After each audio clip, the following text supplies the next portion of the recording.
Jalur kereta api Banjar Cijulang adalah jalur kereta api yang menghubungkan stasiun Banjar dengan stasiun Cijulang. Jalur ini termasuk dalam wilayah Aset 2 Bandung dan memiliki panjang jalur sekitar 82 km. Jalur ini dulunya merupakan jalur yang sibuk. Panorama jalur ini sangat indah mulai dari pegunungan hingga laut.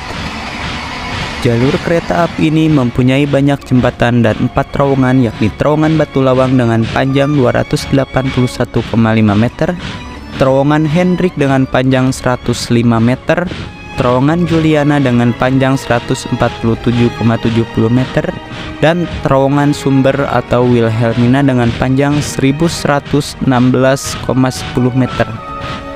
Salah satu jembatan dan terowongan merupakan paling panjang di Indonesia, yaitu jembatan Cikacepit dengan panjang 209 meter dan terowongan Sumber atau Wilhelmina dengan panjang 1116 meter.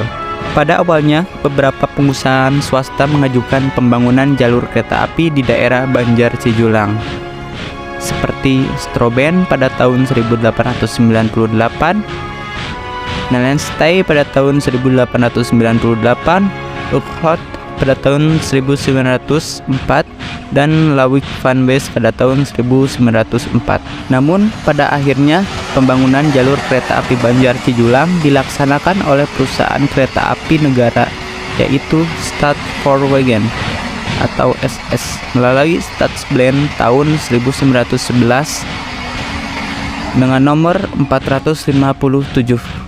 Sebelumnya, Presiden Priangan mengirimkan surat usulan pembangunan jalur kereta api Banjar Cijulang kepada pemerintahan Hindia Belanda dengan pembangunan jalur kereta api Banjar, Kalipucang, Parigi, Cijulang untuk tujuan membuka keterisolasian daerah Priangan, khususnya Priangan Tenggara, mengingat SS memiliki kewajiban membangun jalur kereta api untuk memudahkan akses masyarakat sebagai pengangkutan komoditas pertanian dan perkebunan, di mana daerah yang dilewati jalur Banjar Cijulang memiliki kesuburan tanah dan kekayaan alam yang sangat potensial untuk diangkut ke Banjar yang selanjutnya dibawa ke pelabuhan Cilacap.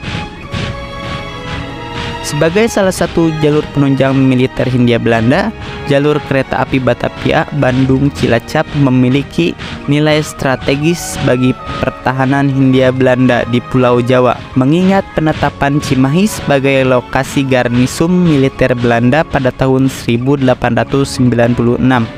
dan pemindahan Departemen Pertahanan ke Bandung pada tahun 1920. Pembangunan jalur kereta api Banjar Kalipucang Parigi dimulai pada Juli 1913.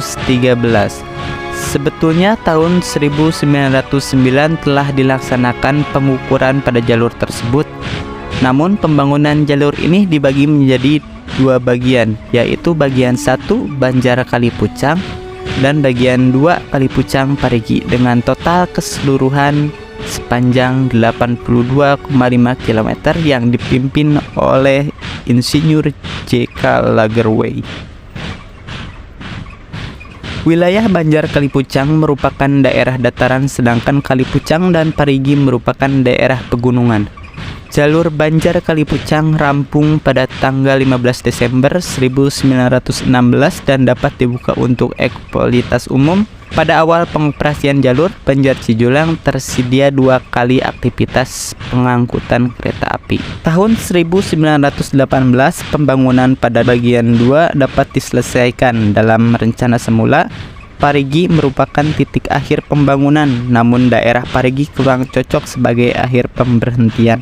Akhirnya pemerintah mengusulkan menambah ujung akhir jalur menuju Cijulang sepanjang 5 km.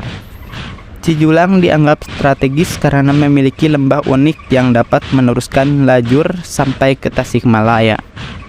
Jalur ini ditutup total pada 1 Februari 1982. Berkali-kali reaktivasi digaungkan untuk jalur ini, tetapi tidak pernah terrealisasikan.